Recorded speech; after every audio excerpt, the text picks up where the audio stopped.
Hello po mga kaboks. Good morning po. Kumusta po kayo? Ayan, ito na po ang pangatlong araw namin dito mga kaboks sa sitio sa Buluan. At ayan, grabe, nasaksihan namin dito mga kaboks ang napakahirap nilang kalagayan. At kagaya na lang ho nito sa bahay na to. Ayan, napakaliit lang ho ng bahay. Buti mga kaboks, isa lang sila dito. Kasi meron ditong sa isang bahay, 3 pamilya. Ayan, kagaya na lang ho sa bahay na to mga kaboks. Ang bubong ay damo lang. Ang dingding ay balat ng kahoy. Ganito ho sila kahirap dito. Hindi ko lang alam kung tag-ulan, mababasa ba sila, may tumutulo ba sa loob. At ayan, meron pang prinsesa na bata. At ayan pa po. Sa buong sitio, meron pang nakabukod na 4 na bahay na kubo-kubo lamang. Gusto mo nating abutan, ang problema hindi natin malalahat. Kaya lahat sila hindi natin mabigyan.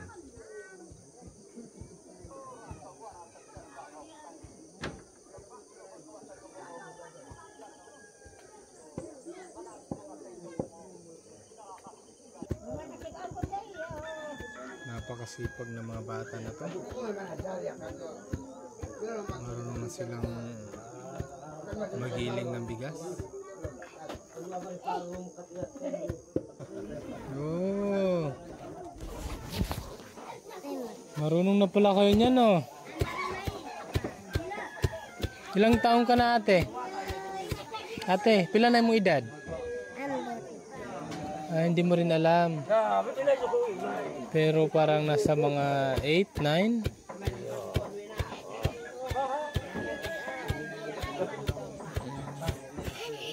Ikaw ate, pila na mong edad? Hindi mo rin alam. Hala. Hindi pala lahat ng bata dito mga kaboks na nag-aaral. Alam nila yung edad nila.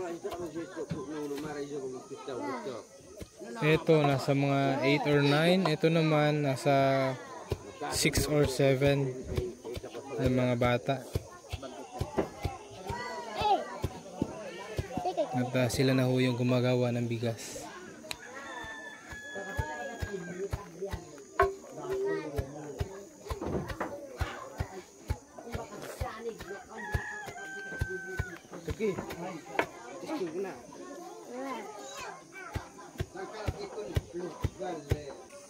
At eto pa mga kaboks, sa napakaliit na kubo na to. Opian masalam. Meron pong 3 bata.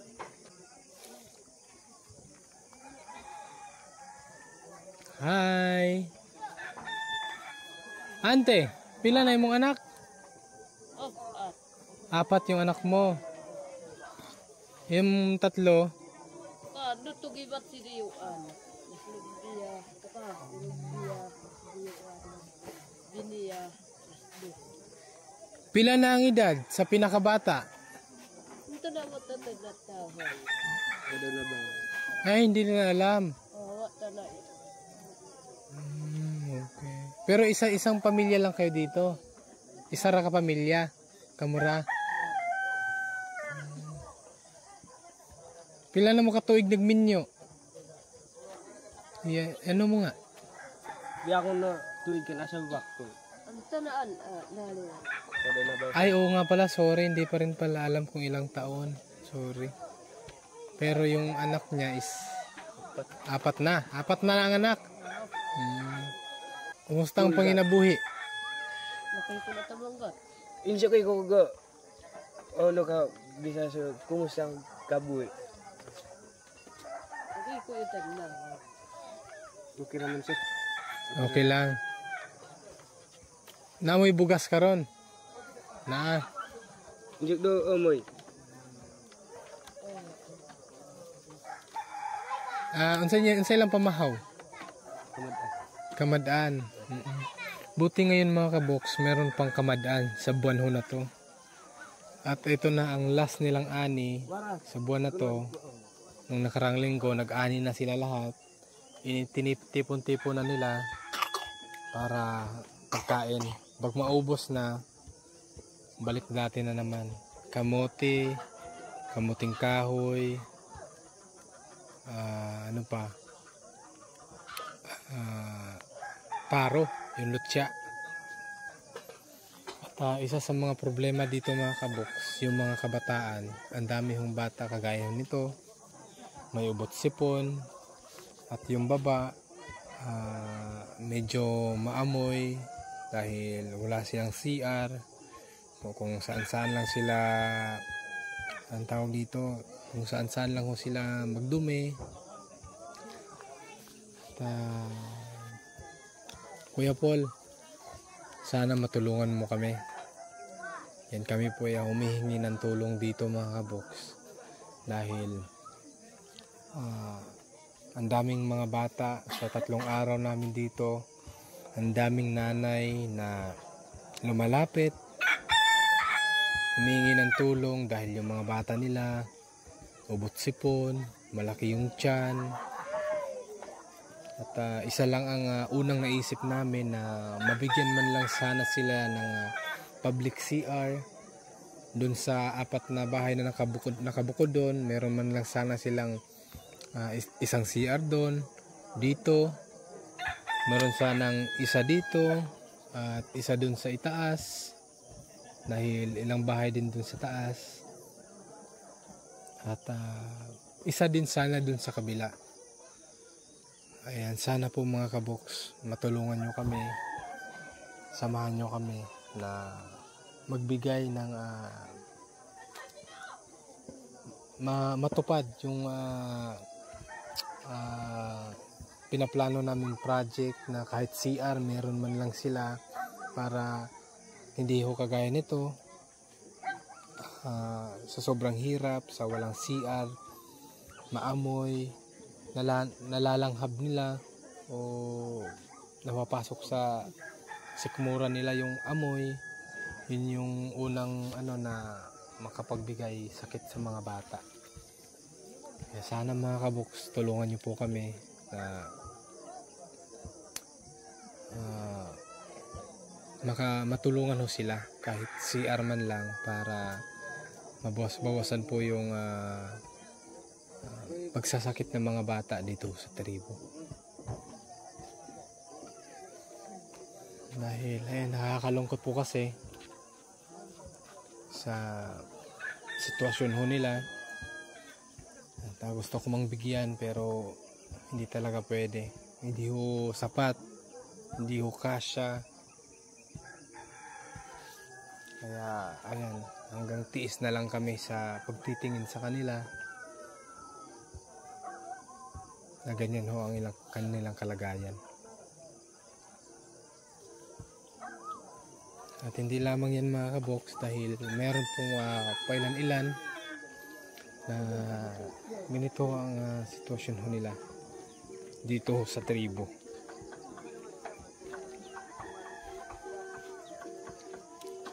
At meron pong kumakanta dito, tara at makikinig ho tayo.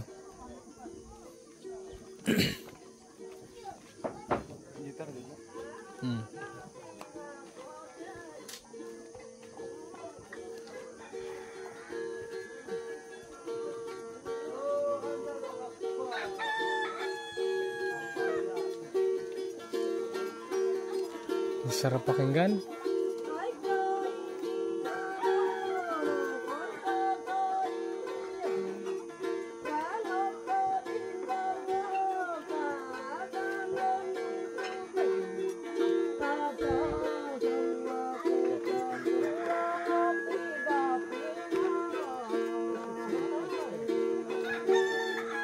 Ayun, nagigitara ho sila sa loob.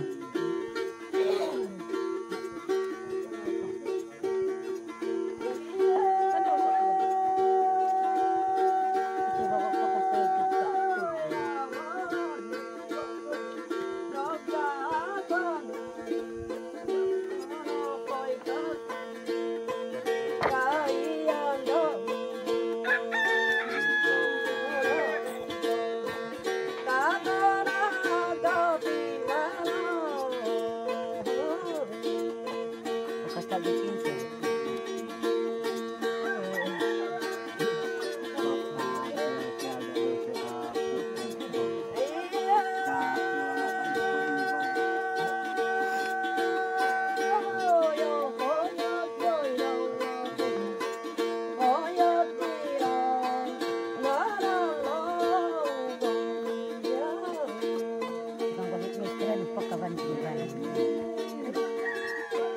Ang galing. Sobrang galing. Ang ganda eh.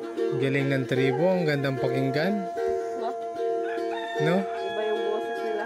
Hmm. Anong gitar ba? Ano yung akong tingin? Ito pa. Nakakalungkot po talagang tingnan. My baby, hindi pa kayo. Ay, ito. Ito ba? Mapin masalam. Pila na ka si mana imong bata?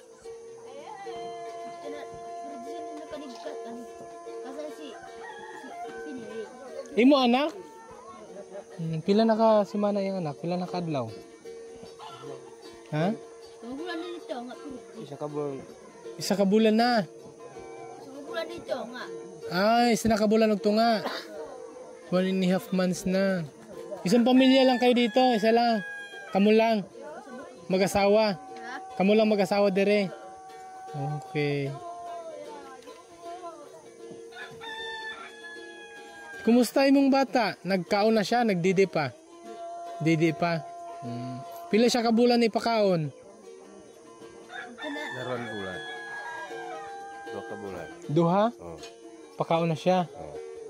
Unsa sa dang ginakaon sa unang pakaon? Kamuti. Kamuti. So pag 2 months na daw mga kaboks, pinapakain na daw nila ng kamote. Kain siya. Pamaitan ko mo ito. Pamaitan ko. Ito ko pa man. Hanggam, imo anak? Oh. Ang imo asawa? O imo anak? Anak. Imo anak, imo apo, ang bata. Oh. Man imong balay. Pila mo ka pamilya diha? 2. 2 pamilya. Ano pala yung tugtugan nila dyan? Unsa na ilang ikanta para asa? Okay. Isa kong nakita ng kanta. Nanganon yun. Unsa man nagkanta-kanta lang na sila?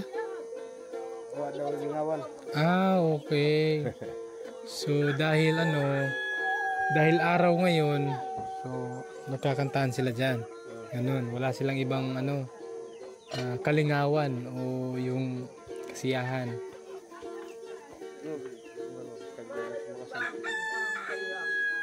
Hanggang pila na katuig imong balay ingon ana? Sabak ka. Isa na. Sa katuig pa. Inyong balay ingon ana.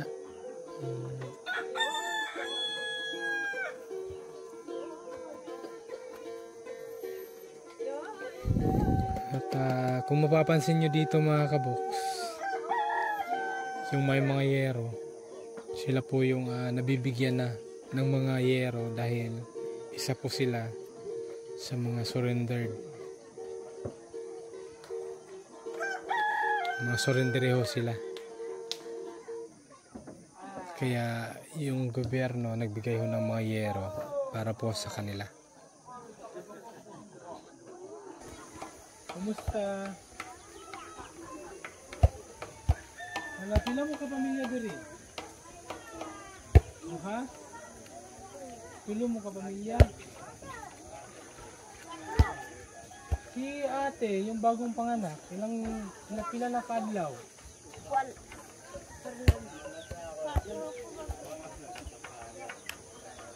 Kaupat na adlaw. 4 na araw pa lang. So, nung pagdating natin dito, kakapanganak pa lang kahapon. Kasi 3 araw na kami dito. At, si ate yung walang asawa. Oh. Kakapanganak lang. Ayun mga kabuks, napakalungkot nga. Dahil nakapanganak lang ni ate at wala ko siyang asawa. Ate, bakit ganong asa yung asawa? Namatay na sir. Ay na. Kay? Nagkuhan siya kuhan lang sa giri. Natunog. Natunog. Pandabili pa. Tinik ng pako mga kabuks. Yun daw ang kinimatay ng kanyang asawa. Sila, bago lang? Doon silang bulan. So, isa na katuig. Pero, wala pa siguro ng isang taon. Kasi may anak pa siya, di ba? Isa ka bulan sir. Napatay ang ban. Isang buwan, buntis, buros.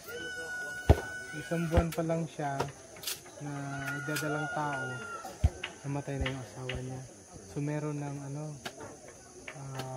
8 buwan. May 8 months na. Ate, isa pa niyong anak? 5 ka anak.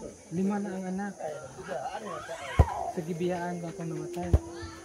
Dua rin inuban na sir. Pangalawang bana na yun. Oh. Nasaan pala yung una? Inom sa kuhan ilo. Nag-inom sa hilo. Namatay. Namatay. Hala, Tulo ka anak. 3 ka anak, iniwan. Dua ka anak og Yung unang asawa ni ate, yung si ate kasi mga kabuks, yung bagong panganak, hindi siya gaano nakakaintindi ng Bisaya. Andito si ate. Anong pangalan mo ate? Pangalan mo? ako. Angilin. Si ate Angelen, buti marunong siya mag-Bisaya. Yung unang asawa daw ni ate, ano pangalan ni ate? Si ate Misita, 2 asawa niya at pala niya ang namatay. Yun ay magkakapatid ba? Ang 2 asawa? Ang 2 asawa niya magkakapatid. Namatay. Yung una, uminom ng lason, namatay. At yung pangalawa, natinik ng pako, namatay. Na infeksyon. At kumusta mo din yung pamahaw? Napaman may bugas, no? Kaya napa may kamadaan. Sabi sa sunod bulan, wala na. Kamuti. Kamuti na naman. Malayo ba yung kamuti niya dito? Kanan sa kabilang bundok. Yun yung mga kamuti. Yung walang masyadong puno. Ang dami talaga dito mga kabuks. Kagaya nitong bahay na to. Ilang pamilya o sila dyan. Ayan, so makikita yung mga bata na yun mga kabuks. Ang dami ho nila nagkasakit. No? Nakakaroon talaga. Parang ang sakit lang mo sa puso mga kabuks. Nung pagdating mo dito, unang araw, may lumapit na sa'yo, humingi ng gamot. Akala nila, isa din kami sa nag-medical mission. Wala ko kami maiabot na gamot sa mga bata. Lahat sila dito. Kanela, yung ibang bata, walang damit. Napakaaga pa. Lalo pa lang sa ano.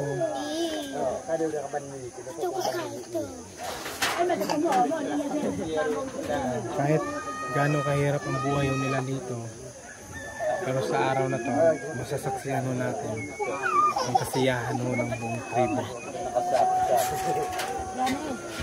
Dahil araw ngayon, mayroon silang kasiyahan dito mamaya at mamimigay tayo ng konting regalo para sa kanila.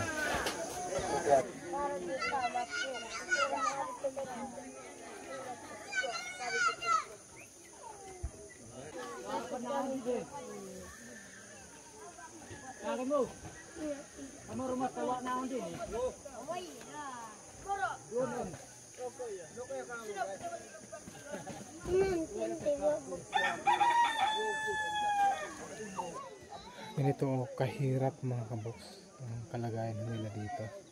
At kagabi, meron na lumapit kay Che dahil masakit yung tiyan ng bata. Mga puno ng hangin yung tiyan. Talagang nagsikapan ni Che na mahilot para kahit pa paano mawala yung sakit ng tiyan ng bata. At ngayon, meron na namang lumapit kay Che para magpahilot dahil nalisa. Sabi, nalisa daw. Akala nila mga kaboks, marunong ako maghilot mga kaboks. Ng lisa. Oo. Kaya lumapit sila sa akin kanina. Marami nang lumalapit sa akin mga kaboks, humingi ng tulong. Dahil may ubo at sipon yung mga anak nila, may lagnat. Humingi sila ng gamot. Akala nila may dala kaming gamot mga kaboks. Kaya nito mga kaboks.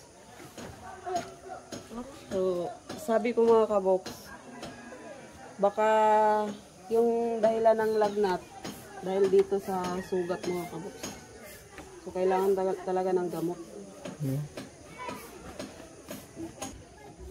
Sana matulungan ho kami dito. Matulungan ho ang tribo na sana may pumasok ho dito ng mga medical mission para sa mga bata. Lalo na ho sa pambulati ng tiyan, sa pagpurga. Sana matulungan niyo po ang tribo ho dito sa Buluan. Napaka kawawa ho talaga yung mga bata dito. Yung mga mawat papa, walang kalam-alam kung dapat igamot. Dahil hindi nila alam kung ano yung ipapainom nila at wala silang alam sa mga anong klaseng gamot. Dahil sa mga sakit mga kaboks, marami na daw mga bata na namatay. Nakakalungkot mga kaboks dahil sa ubot sipon, sa bulati sa tiyan, ang dami na daw ang batang namatay dahil walang gamot na maipapagamot nila. At ang layo ho kasi ng center nila dito, ng barangay. Panduan na din mo ng anak. Pangalawang anak na pala niya mga kaboks. Yung kapatid niyan, igsuon, namatay dahil nalaglag sa bahay. Pila mong edad nagminyo ka? 12. Duha na imong anak pero namatay ang isa. 18 nakakaroon. Ampingan ha. Ate, ampingan. No. Pag-ingatan natin yung mga bata. Lalo na sa unang anak nyo na namatay. Kawawa no, 'di ba? Dapat dapat pag-ingatan natin yung mga bata.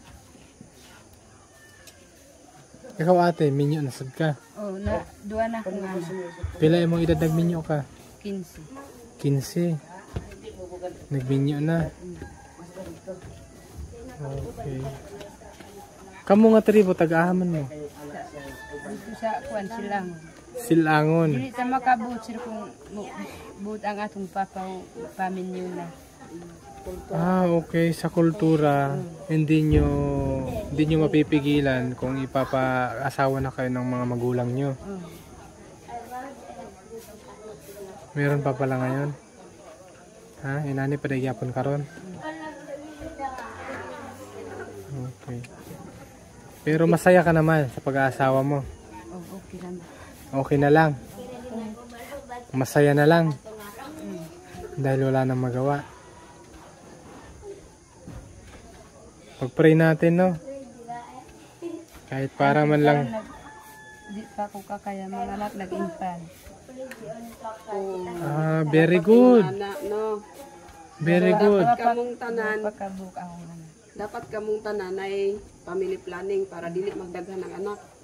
Kay Very good. kung daghan na tong anak magsakit, luoy.